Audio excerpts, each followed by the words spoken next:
Abençoados e abençoadas, graça e paz. Hoje, domingo, dia 9 de julho de 2023, às 20 horas, eu estou aqui para gravar mais uma pérola da graça de Deus. Se você ainda não é inscrito no meu canal, se inscreva. Se já é inscrito, não esqueça de dar o like ao visualizar. Divulgue também e compartilhe. Vamos ajudar os nossos irmãos, que também são filhos de Deus, que estão dentro desses templos religiosos aprisionados, com o véu ainda posto, sobre o rosto, vivendo debaixo de preceitos dos homens.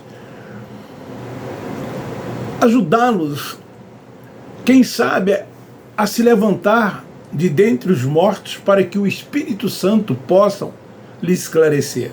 Não será eu, nem tampouco você.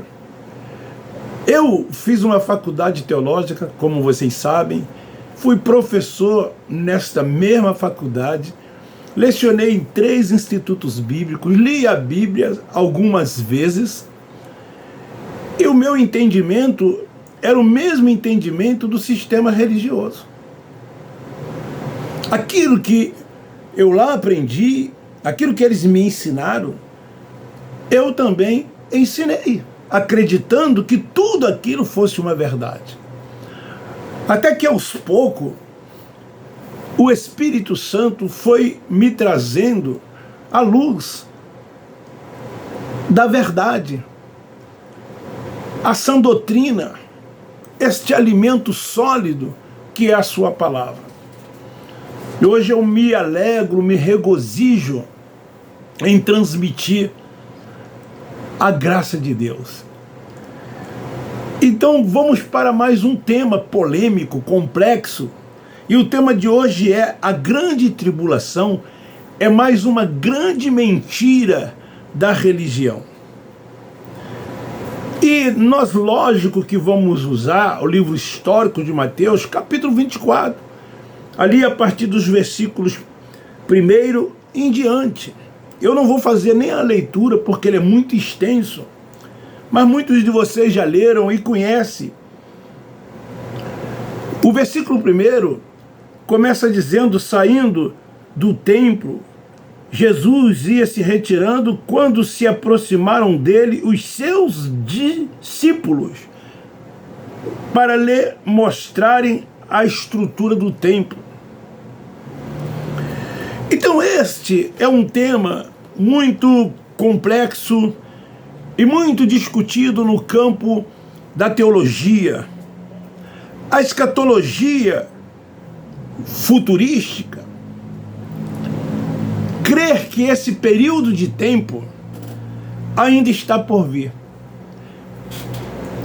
Eles acreditam que a grande tribulação ainda ocorrerá. E que quando o Cristo Nazareno tratava-se desse assunto aqui, o Cristo Nazareno estava olhando para um futuro muito distante, que já se passaram para nós que vivemos hoje, em 2023, já se passaram mais de 2.000 anos. E eles continuam ensinando as pessoas que vai ainda acontecer. Enquanto a escatologia consumada, o que ela afirma? Que esse tempo já passou, isso já aconteceu, isso já ocorreu. Se esse sistema religioso não estivesse voltado para o homem, se esse sistema religioso não tivesse debaixo de preceitos dos homens, tendo os homens como seus líderes espirituais, como uma autoridade espiritual sobre as suas vidas, honrando-os, respeitando-os, idolatrando-os, e muitas das vezes reconhecendo até eles como um semideus, porque tudo quanto eles falam eles acreditam e fazem a sua defesa, porque eles ameaçam, porque já fizeram a cabeça dos filhos de Deus que se encontram presos dentro desse sistema religioso, nessas sinagogas que eles chamam de igrejas. E as pessoas os veem como profeta, ungido de Deus, anjo da igreja, e por aí vai. Então tudo quanto eles falam, eles estão certos. Eles conseguem fazer a cabeça das pessoas, em todos os sentidos, em todos os aspectos. Se essas pessoas que lá estão tivessem voltadas para o Espírito Santo de Deus, como esse que é o único que lhes dá o entendimento, e essas pessoas se sujeitarem tão somente ao Espírito Santo, como o autor da revelação, porque quem dá a revelação, quem dá o entendimento é Ele. O Senhor hoje é o Espírito. Eles não enganariam a ninguém com esta falsa esperança da grande tribulação que ainda virá. E com tantas outras doutrinas falsas ensinadas por eles. Poderia aqui relacionar o inferno como lago de fogo e tormento eterno. Satanás como um ser espiritual. Ritos que você tem que aceitar Jesus, tem que se batizar em águas, participar, aspas, de uma santa ceia, para que você possa ser salvo e ter comunhão uns com os outros e comunhão com o Pai. Então, eles ensinam uma série de coisas falsas, como heresias, ao povo. E eles, por não terem o entendimento, por não serem guiados pelo Espírito Santo, eles caem em todas essas conversas. Há quantos anos nós ouvimos dizer que Jesus vai voltar? Eu costumo citar o caso da vovó, que morreu com 104 anos. Minha avó nasceu em 1891. Se converteu aos 18 anos. E eu ainda me lembro muito bem dela, provavelmente nos seus 40, 50 anos, ou mais um pouquinho menos. Quando eu ia para a sua casa, quando ela cuidava de alguns dos seus netos, e eu era um deles, pois um dos mais velhos, e a minha vovó, ela era realmente uma serva fiel, assídua, rigorosa ao extremo, radical. E ela falava sempre: Jesus está voltando. Eu me lembro muito bem disso. Quando eu levava um amigo, um coleguinha na sua casa, ela perguntava: você já aceitou Jesus como Salvador? Se você não aceitou, cuidado, aceita, porque Jesus está voltando. E ela morreu com 104 anos, em 1994. Passaram-já-se 29 anos, indo para 30. Jesus não voltou ainda. Eu estou citando o exemplo da minha avó. Mas quantos e quantos outros que viveram bem antes dela afirmavam também as mesmas coisas. Elas foram, elas passaram, e Jesus, segundo o ensino da religião, ele ainda não voltou. Então eles dizem que Jesus voltará para buscar o quê? A sua igreja. E eles afirmam que os que ficarem vão passar por essa grande tribulação.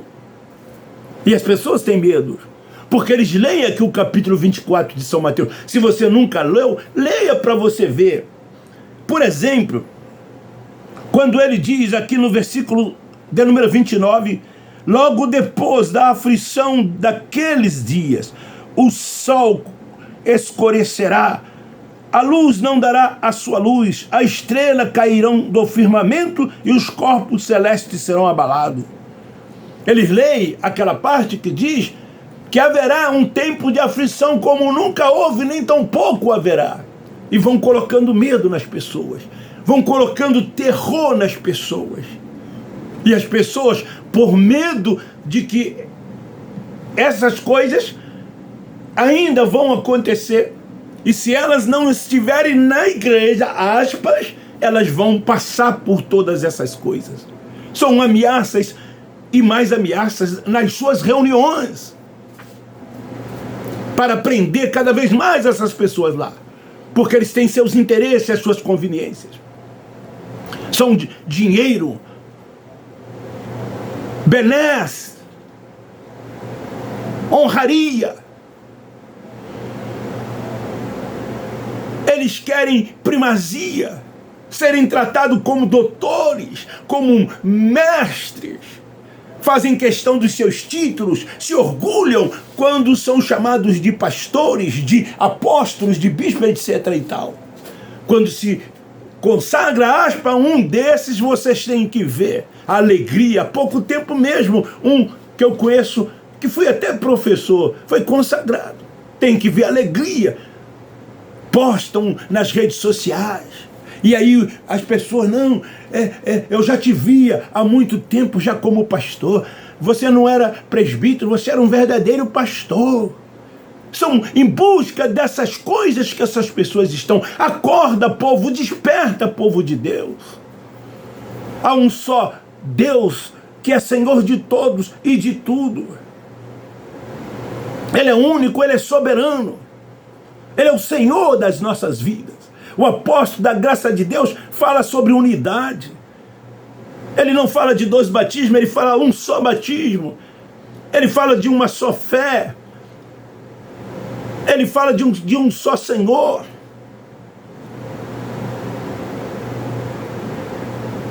Até quando você vai ficar preso a todas essas coisas, seguindo esses homens, debaixo das suas autoridades que eles dizem que têm? Até quando? Isso ainda vai continuar acontecendo com você. E sabe por que eles acreditam nisso? Porque essas pessoas, elas não têm convicção, não têm certeza de que elas são salvas, porque elas veem a salvação na carne. Elas não sabem que o espírito dela está revestido dessa matéria, e que o espírito não entra em estado de salvação e nem de condenação, que o espírito que está nela veio de Deus. E se ele veio, é porque ele um dia estava lá. E se ele estava lá, ele vai voltar para lá. Eclesiastes capítulo 12, versículo 7. E enquanto nós estivermos aqui, esse espírito revestido de carne, a salvação é na mente, é o entendimento que nós precisamos ter, que eu não tinha quando estava no sistema religioso, que muitos não tinham, que hoje estão na graça de Deus, e que muitos que lá estão, que são filhos da escrava e não da livre, e que o entendimento ainda não lhes alcançou, essas pessoas, elas estão cegas, completamente cegas. Eles não creem. Uma hora estão salvos, outra hora não estão salvos. Porque eles veem a salvação, como eu já disse, dessa forma que eu expliquei. Então esse assunto causa pavor. Esse assunto causa medo, terror aos religiosos. Muitos têm maior medo desse Jesus voltar, que eles dizem que ele vai voltar. Sabe por quê? Porque eles não estão, segundo eles mesmos, preparados. Irmão, ora por mim. Eu não estou preparado ainda. Irmão, ora por mim. Eu estou me preparando. Eu preciso me preparar. Então o medo deles de Jesus voltar e eles ficarem é muito grande. No versículo 21, aqui do capítulo 24, diz assim: pois haverá então grande aflição, como nunca houve desde o princípio do mundo até agora, nem haverá jamais. É a grande tribulação. que eles dizem que ainda vai acontecer, e eles têm medo desse grande dia que já ocorreu, que já aconteceu, mas que eles futuralizam dizendo que ainda vai acontecer. Esse versículo usado por eles para fundamentar a doutrina da grande tribulação, é esse o versículo que eles usam. Vamos ao contexto desse texto, do versículo 1 até o 9, depois vocês leem. Jesus estava dizendo que antes da queda do templo, antes da sua vinda, em juízo, esses eventos deveriam acontecer. Como eu disse no início, o versículo 1, ele estava se dirigindo aos seus discípulos. Jesus se dirigia aos seus ouvintes. Jesus era o quê? O remetente. Eles eram o quê? Os destinatários. Precisamos respeitar isso. A Bíblia foi escrita tão somente para os judeus. Todas as profecias já se cumpriram. Ele diz, aqui mesmo, no capítulo 24, eu vim apenas para buscar e salvar as ovelhas perdidas da casa de Israel. Eu vim apenas. Ele não veio para buscar e salvar nenhum outro povo, a não ser o povo de Israel. Porque o povo de Israel estava debaixo da maldição, por não cumprirem a lei dada por Deus a eles. Se tornaram então transgressores da lei. E todos que transgrediram a lei estavam destituídos da glória de Deus, eram pecadores. João, na sua epístola, afirma isto. Então Jesus veio para ele, veio buscá-los, veio para salvá-los, assim como ele fez. E ao cumprir toda a lei, ele disse, está tudo consumado. A conversa era sobre a suntuosidade do templo de Jerusalém. Era sobre o templo de Jerusalém que ele estava conversando. Foi dali que começou tudo, ou que tudo começou. Como está aqui no versículo 2. Ele, porém, lhes perguntou, não vedes tudo isto? Tudo isto é o que? O templo de Jerusalém. Ele estava falando da suntuosidade do templo de Jerusalém. Ele se dirigia aos seus discípulos dizendo, não vedes tudo isto? Em verdade vos digo que não ficará aqui pedra sobre pedra que não seja derrubada. Quando ele termina de dizer isso, eles então perguntam a ele, versículo 3, estando ele assentado no Monte das Oliveiras, aproximaram-se dele os discípulos em particular e lhe pediram, dize-nos quando acontecerá estas coisas e que sinal será da tua vinda e do fim dos tempos. Mas os religiosos futuralizam isso. Os discípulos estavam perguntando a Jesus, quando vai acontecer essas coisas que tu estás nos dizendo? Por isso que últimos dias para a religião, para o sistema religioso, é quando todas essas coisas ocorrem, que traz um espanto para o mundo, como a Covid, como a Segunda Guerra Mundial, como a tuberculose e outras doenças trouxeram. São últimos dias para eles. São sinais da vinda de Jesus.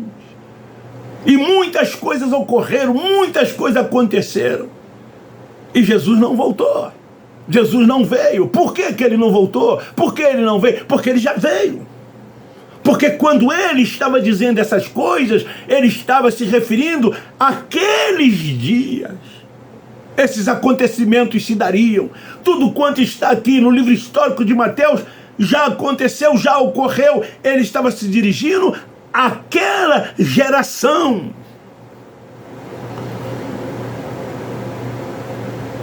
Versículo 29. Olha o que diz no versículo 29. Logo depois da aflição daqueles dias, daqueles dias, não esses dias futuros que os religiosos aguardam e esperam, não esses dias futuros que os teólogos, mestres em teologia, os professores de escolas dominicais que levantam cheio de orgulho aos domingos e se põem diante de uma classe e ali começa a reproduzir aquilo que eles têm numa revista que é de interesse do sistema religioso, que são publicado pelas casas publicadoras, onde eles faturam alto e estão cada vez mais ricos e desfrutam de todas essas rendas e lhe dando mordomias. Então Jesus, quando fala aqui no versículo 29, ele está usando o quê? De uma figura de linguagem. José do Egito, por exemplo, lembra? Ele teve um sonho, e no sonho, o sonho que ele teve em relação ao sol, à lua, às estrelas. Portanto, o pai de José era sol, a mãe de José era lua, os seus irmãos eram estrelas, porque isso aconteceu. Eles foram ao Egito quando a fome veio sobre a terra. Eles saíram de longe e foram procurar saciar a fome lá no Egito. E lá se depararam diante de José. Eles não sabiam que José era o governador do Egito. E eles se prostraram diante de José, o seu pai, a sua mãe e todos os seus irmãos. Eram os governantes seus pais? Eram seus pais governantes? O que ele estava dizendo aqui aos seus ouvintes, aquela geração? Ele estava dizendo, olha, quando Roma invadisse Israel, os poderes de Israel seriam abalados, como foi. As suas estruturas serão abaladas. Era isso que Jesus estava dizendo aos seus ouvintes, aos seus discípulos. E sabe o que os líderes religiosos dizem hoje? Os PhDs, os mestres em teologia, os futuristas, eles dizem que isso será literal, que essas coisas vão acontecer tal como está escrito aqui no capítulo 24 de São Mateus. E isso causa medo às pessoas, causa pavor nas pessoas, causa um terror nas pessoas. As pessoas acreditam piamente nessas coisas e saem reproduzindo, amedrontando outras e outras e outras e outras. E sabe o que acontece? Por as pessoas acreditarem nessas coisas, elas não reinam em vida. Elas não vivem o reino de Deus que está dentro dela, que é paz, alegria no espírito, poder e justiça. Preste atenção, eu nunca vi gente atribulada como crente. Como crente é atribulado? Vocês já repararam isso? Aquele que eles dizem que são ímpios, isso é uma outra história, que são do diabo, elas não são tão atribuladas como os crentes.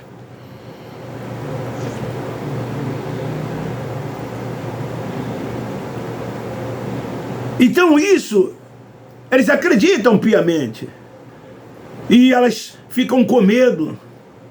O que Jesus diz aqui no versículo 30, no versículo 32, 33, tudo isso com a queda de Jerusalém, do templo de Jerusalém. Jesus estava falando para quem? Para quem? Para os seus discípulos. Acorda! E com base nesse versículo 33, sabe o que os religiosos dizem? Jesus está às portas. Aconteceu, querido. Já aconteceu. Tudo aconteceu. Se você ainda aguarda esses acontecimentos, você está vivendo uma falsa expectativa. Você está sendo enganado. Por isso que o tema é esse. A grande tribulação é mais uma grande mentira do sistema religioso. E você está sendo enganado. Você está sendo levado por eles. Enquanto o véu estiver posto, Eles não conseguirão entender todas essas coisas, porque são astutos, diz o apóstolo da graça, e fraudulentos. Esses homens são astutos e fraudulentos. Vocês têm medo. Sabe o que eles falam? Não toquei no ungido de Deus. Deus vai pesar a mão sobre você. O juízo de Deus virá sobre você. Eles são profetas, eles são separados, eles são vocacionados, eles são isso, eles são aquilo, e com isso eles estão se enriquecendo cada vez mais, e vocês se empobrecendo cada vez mais, vivendo muitas das vezes em miséria, dando para eles 10% de todos os seus ganhos, contribuindo em cada reunião com ofertas, e eles estão trocando de carro, e você muitas das vezes nem carro tem. Talvez você nunca tenha comido num bom restaurante, eles comem a hora que querem. Seus filhos às vezes não estudam porque não conseguem vagas em escolas públicas, ou estudam em escolas públicas deles em escolas particulares. Você, quando passa mal, vai para o SUS. Eles vão para os melhores hospitais.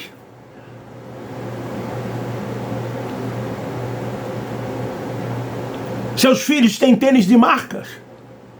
Tem as melhores roupas, os deles têm, não lhes faltam nada. Você já saiu alguma vez do Brasil?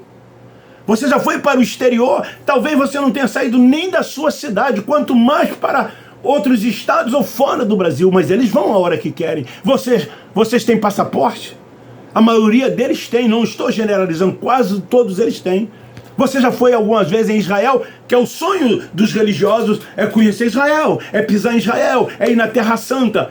São pessoas, às vezes, que são batizadas nos templos religiosos aqui no Brasil, lá são batizadas de novo. Eles vão em Israel toda hora e trazem, aspas, né, a água abençoada do Rio Jordão. Engarrafam e vendem para vocês, dizendo que ali está a solução para os seus problemas. E vocês estão indo enganados, indo de mal a pior, por crerem em homens que usam de enganos e de mentiram. Tudo para tornar vocês presas fáceis desses lugares. Então, sabe, queridos, eles estão fazendo com que vocês vivam essa falsa esperança da grande tribulação e da vinda de Jesus. Essa grande tribulação já aconteceu. A sua vinda já ocorreu. Jesus diz aqui que todas essas coisas ocorreriam naquela geração. Ele fala que seria naquela geração e não numa outra geração, mas sim naquela geração. E foi o que aconteceu. E foi o que ocorreu. Tudo quanto está aqui escrito já se deu. E você está esperando esses dias acontecerem? Você está esperando Jesus voltar? Querido, todas essas coisas eram o juízo de Deus que viria sobre Israel. E veio. Vir as nuvens queria dizer em juízo. Ele voltou em juízo. Está escrito lá em Eclesiastes: geração vai, geração vem, mas a terra permanece para sempre. Nós estamos vivendo hoje. Já vimos muitas coisas acontecerem. Em todos os séculos que se passaram, muitos viveram e viram muitas coisas acontecerem, que hoje nós só tomamos conhecimento por meio da história. Esse tempo que nós estamos vivendo hoje, muitos num futuro, daqui 100, 200, 300, 400 anos, vão tomar conhecimento através da história. É por isso que tudo no mundo fica registrado nos anais. Cada país, cada povo tem as suas histórias registradas nos anais. Então, o que eu quero dizer com isso é que tudo quanto está escrito aqui estão nos anais, estão nos escritos, estão registrados. Aqui está a história de um povo. De que povo? O povo de Israel. Do Gênesis ao Apocalipse. Tudo tudo se consumou, tudo já aconteceu. Fica aí esta palavra para a nossa reflexão. O dia que tu tiver o entendimento, for salvo na mente, você vai começar a reinar em vida. Você não sabe como é bom reinar em vida. Você não dá satisfação a homem algum. Você é tão somente guiado e dirigido pelo Espírito Santo. Você passa a conhecer a voz do Espírito, que eu pensava que conhecia e não conhecia. Você vai parar com essas histórias, com esses jargões. Você vai parar de ficar dizendo, o Espírito Santo está me dizendo, o Espírito Santo está me falando, quando na verdade são homens que estão te falando, que estão te dizendo com seus achismos e com aquilo que eles acham e pensam. A voz do Espírito é outra, ela é diferente. Você vai passar a ser espiritual, porque tudo isso aqui que eu falei são obras da carne, e vocês estão nas obras da carne. Eu digo sem nenhum medo. Agora me chama de herege, me chama de falso profeta, me chama de anticristo. Tem um engraçadinho aí, que ele está entrando quase que em todas as minhas mensagens, colocando lá 2, 3 comentários extensos, me chamando de tudo que você possa imaginar. Eu vou lá e removo, porque a história é a mesma de todos. Eles interpretam literalmente. Aí citam textos. Está escrito lá no capítulo 4 de Mateus, Jesus foi tentado pelo diabo. Então o diabo existe. Jesus falou aqui que será lançado no fogo do inferno. Então o inferno existe. Aí ele me diz, você é herege, você é anticristo, você é falso profeta. Sim, o inferno, no significado original, é sepultura. Sim, existe, é sepultura. E não lago de fogo e tormento eterno, como vocês dizem e ensinam e acreditam. O diabo é o opositor, é o adversário. A lei era o opositor, era o adversário do povo de Israel, do povo de Deus. A nossa carne é o nosso diabo, é o nosso adversário. Agora, como ser espiritual, como vocês ensinam, isso é uma mentira, é uma farsa. E vocês dizem isso para prender as pessoas e acharcar as pessoas. Essa é a mais pura verdade, essa é a mais pura realidade. Um beijo no seu coração, um forte abraço. Eu termino dizendo, nós da graça de Deus amamos vocês. Divulgue, compartilhe, se inscreva, dê um like. Muito obrigado.